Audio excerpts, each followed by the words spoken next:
দেশের স্বাধীনতা সংগ্রামে আলেমদের কোনো ভূমিকা ছিল কিনা। 2 নম্বর বিষয় লিখেছেন যে ছাত্র আন্দোলনে মাদ্রাসার হুজুররা কোনো অবদান কি রেখেছে।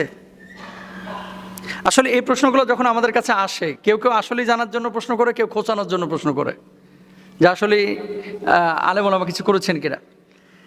আপনাদেরকে একটা কথা বলি, 1947-এ যখন ভারত পাকিস্তান ব্রিটিশদের থেকে নিজ নিজ গন্তব্য, নিজ নিজ ভূখণ্ড বুঝে নিল, এর আগে 1920, 1857, 1800 শতক, এই সময়গুলোতে যারা ব্রিটিশদের বিরুদ্ধে ব্রিটিশ খেদাও আন্দোলনে যারা ভূমিকা রেখেছিলেন, সবচেয়ে বেশি আন্দোলন করেছিলেন হচ্ছে আলেম সমাজ, আলেমরা। তাহলে দেখেন, যদি ব্রিটিশদের থেকে পাকিস্তানের জন্ম না হতো তাহলে বাংলাদেশের জন্ম হতো না। যদি ভূখণ্ড ভাগ না হতো তাহলে কি আমরা আমাদের এই ভূখণ্ডের আর জন্ম তো আল্লাহ তাআলা সৃষ্টি লগ্ন থেকেই করে রেখেছেন, কিন্তু স্বাধীন বাংলাদেশকে আমরা পাইতাম। আচ্ছা, কোথায় আলেম সমাজের ভূমিকা ছিল না? আপনি যদি ইতিহাস পড়েন, এই স্বাধীনতার পূর্ববর্তী সময়গুলো, স্বাধীনতার পরবর্তী সময়গুলো, কোন সেগমেন্টে কোন ক্ষেত্রে আলেমদের অবদান নেই, আপনি কোন সেগমেন্ট জিজ্ঞেস করবেন, সেই সেগমেন্টে আপনাদেরকে দেখাবো যেখানে আলেমদের অবদান ছিল। সমস্যাটা হচ্ছে হলুদ সাংবাদিক কিছু মানুষ আছে আর কিছু ছুপা ইতিহাসবিদ আছে। কেমন? এরা সত্য ইতিহাসগুলোকে ধামা চাপা দেয়, মানুষের সামনে প্রকাশ করতে চায় না। এদেশে স্বাধীনতা পদক দেওয়া হয়, 21শে পদক দেওয়া হয়। দেখেছেন জীবনে কোনোদিন কোনো আলেমকে স্বাধীনতা পদক দেওয়া হয়েছে? দেখেছেন? আশ্রমনা ফাউন্ডেশনের মতো প্রতিষ্ঠান, অন্য অন্য এরকম জনকল্যাণকর অনেক প্রতিষ্ঠান কিন্তু আগে থেকেই ছিল। কোনোদিন দেখেছেন এদেরকে দেওয়া হচ্ছে? দেওয়া হয় না। তার মানে কি, যতই কাজ করেন না কেন, আলেম ওলামা হুজুররা যতই ভালো কাজ করুক, আলেমদের রক্তের তো কোনো দাম নাই। শাপলা চত্বরের ইতিহাসকে আপনারা ভুলে গিয়েছেন। আলেমরা পাখির মতো মরে পড়ে থাকে, এটাকে কেউ নিউজও করে না অনেক সময়, মেইন স্ট্রিম মিডিয়াগুলোকে। আলেমদের অবদান অবশ্যই ছিল এবং এখনও আছে। যমুনা টেলিভিশন 3-4 দিন আগে নিউজ করেছে যে এবার শুধু মাদ্রাসার স্টুডেন্ট, আলেম ওলামা, হাফেজ, মুফতি এরকম শহীদ হয়েছে প্রায় 73 জন। আরেক জায়গায় দেখলাম 75 জন। শুধু হাফেজ, আলেম, মাওলানা, মুফতি এরকম 73 জন শহীদ হয়েছে এবার ছাত্র আন্দোলনে। তো এরা কারা? এরা কি আলেম না? কিন্তু যতটা আলোচনা সাধারণের ব্যাপারে হচ্ছে, আলেমদের ব্যাপারে আলোচনা শুনছেন? শোনা যায় না।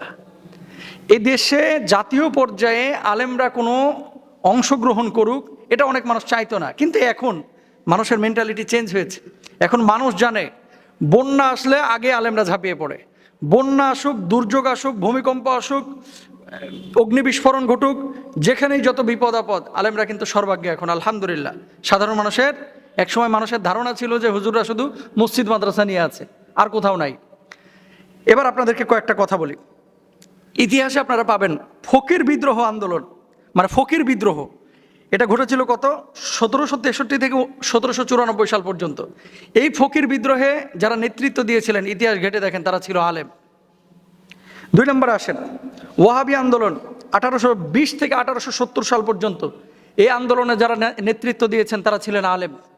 এরপর আসেন 3 নম্বর ফরাইজি আন্দোলন। এই ফরাইজি আন্দোলনে যারা নেতৃত্ব দিয়েছেন তারা ছিলেন আলেম, 1828 থেকে 1862 সাল পর্যন্ত। 4 নম্বর আসেন তিতুমিরের বাঁশের কেল্লার ইতিহাস আপনারা সকলেই জানেন। প্রতিরোধ যুদ্ধ 1827 সালে নেতৃত্ব দিয়েছিল কারা? এ হুজুররা, এই মৌলভী সাহেবরা, এ মুন্সিরা, এ আলেমরা। 5 নম্বর খেলাফত আন্দোলন 1911 থেকে 1920 সাল, নেতৃত্ব দিয়েছিল কারা? এ আলেমরা। 6 নম্বর হিজরত আন্দোলন 1919 থেকে 1920 সাল, নেতৃত্ব দিয়েছিল কারা? আলেমরা।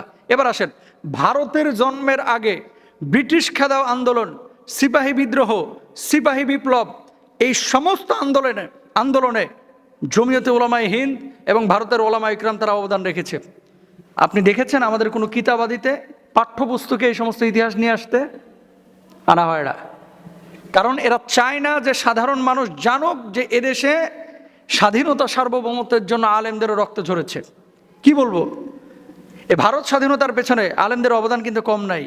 আজকে যে মুঘল সাম্রাজ্য, ব্রিটিশ খেদাও আন্দোলন, ব্রিটিশদেরকে এখান থেকে তাড়ানোর জন্য যারা সংগ্রাম করেছে, রক্ত দিয়েছে, হাজার হাজার আলেমকে জবাই করে ফাঁসিতে ঝুলিয়ে, এই যে আপনার গাছে ঝুলিয়ে রেখেছিল ব্রিটিশরা, সেই ইতিহাস কিন্তু এখন আমাদের যুবকরা জানে না।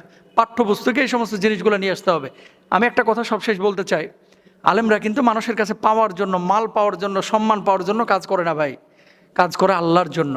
কিন্তু কথা হচ্ছে কিছু কিছু সময় আমাদের অবদানগুলোকে চাপিয়ে রাখা হয়, দমিয়ে রাখা হয়, প্রকাশ করা হয় না, স্বীকৃতি দেওয়া হয় না।